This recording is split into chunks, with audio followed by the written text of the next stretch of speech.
Pertempuran Surabaya merupakan pertempuran tentara dan milisi pro kemerdekaan Indonesia dan tentara Britania Raya dan India Britania. Puncaknya terjadi pada tanggal 10 November 1945.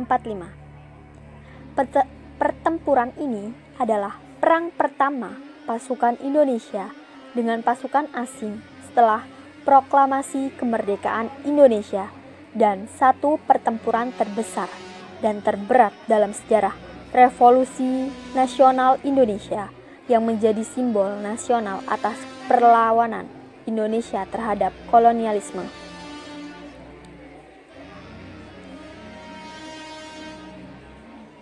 Ketika pasukan sekutu mendarat pada akhir Oktober 1945, Surabaya digambarkan sebagai benteng bersatu yang kuat.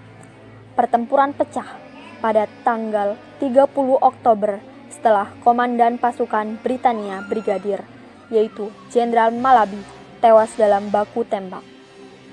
Britania melakukan serangan balasan punitif pada tanggal 10 November dengan bantuan pesawat tempur. Setelah terbunuhnya Brigadir Jenderal Malaby, penggantinya yaitu Mayor Jenderal Robert Mansett mengeluarkan ultimatum yang menyebutkan bahwa semua pimpinan dan orang Indonesia yang bersenjata harus melapor dan meletakkan senjatanya di tempat yang ditentukan dan menyerahkan diri dengan mengangkat tangan di atas. Batas ultimatum adalah pukul 6 pagi pada tanggal 10 November 1945. Ultimatum tersebut kemudian dianggap sebagai penghinaan bagi para pejuang dan rakyat yang telah membentuk banyak badan-badan perjuangan atau milisi. Ultimatum tersebut ditolak oleh pihak Indonesia dengan alasan bahwa Republik Indonesia waktu itu sudah berdiri dan TKR atau Tentara Keamanan Rakyat juga telah dibentuk sebagai pasukan negara. Selain itu, banyak organisasi perjuangan bersenjata yang telah dibentuk masyarakat, termasuk di kalangan pemuda, mahasiswi, dan pelajar yang menentukan masuknya kembali pemerintahan Belanda yang memboncengi kehadiran tentara Inggris di Indonesia. Pada 10 November pagi, tentara Inggris mulai melancarkan serangan. Pasukan sekutu mendapatkan perlawanan dari pasukan dan milisi Indonesia.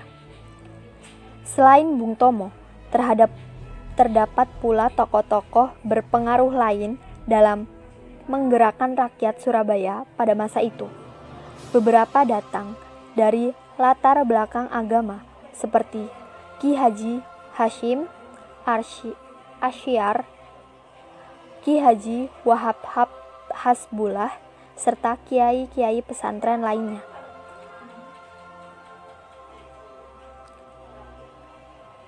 Sebagai milisi perlawanan,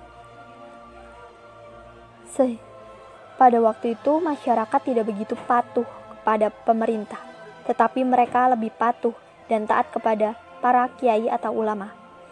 Sehingga perlawanan pihak Indonesia berlangsung alot dari hari ke hari, hingga dari minggu ke minggu lainnya.